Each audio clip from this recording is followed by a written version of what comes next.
And meanwhile, US President Barack Obama has also arrived in Seoul this evening for the G20 summit. Earlier in the day, he was in Indonesia, one of his childhood homes, where he used a high-profile speech to launch a closer partnership with his counterpart, Susilo Bambang Yudhoyono. Indonesia correspondent Matt Brown reports from Jakarta.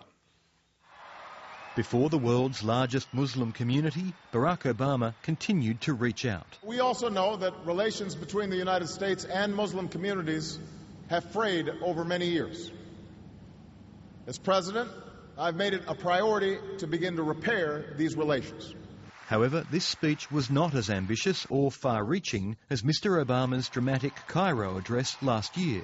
In the 17 months that have passed since that speech, we have made some progress, but we have much more work to do. As he praised Indonesia's fight against violent extremists, he tied it to his own escalating war in Afghanistan, which antagonises many Muslim Indonesians.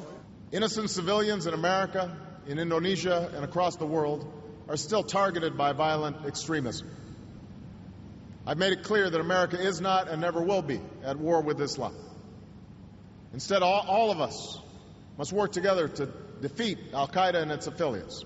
His withdrawal of troops from Iraq won applause, but the reality of Israel's ongoing occupation in the Palestinian territories weighs on many here. In the Middle East, we have faced false starts and setbacks, but we've been persistent in our pursuit of peace.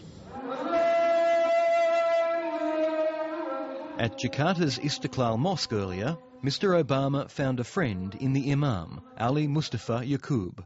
I hope the relation between USA and Muslim world is growing very nice, inshallah. However, the visit wasn't without its peculiar controversies. A handshake between the religiously conservative information minister and Michelle Obama has caused a storm on the internet after Tifatul Sembering claimed he tried to avoid touching Mrs. Obama, but that she held her hands too far forward. Television footage was quickly posted on YouTube showing his claim to be false. In his keynote address, the president praised Indonesia's relatively moderate Islam, which is often under attack by the nation's large community of hardliners. But here we can find the ability to bridge divides of race and region and religion, that ability to see yourself in other people. However, his recollections of his boyhood in Jakarta in the late 1960s drew the most admiration.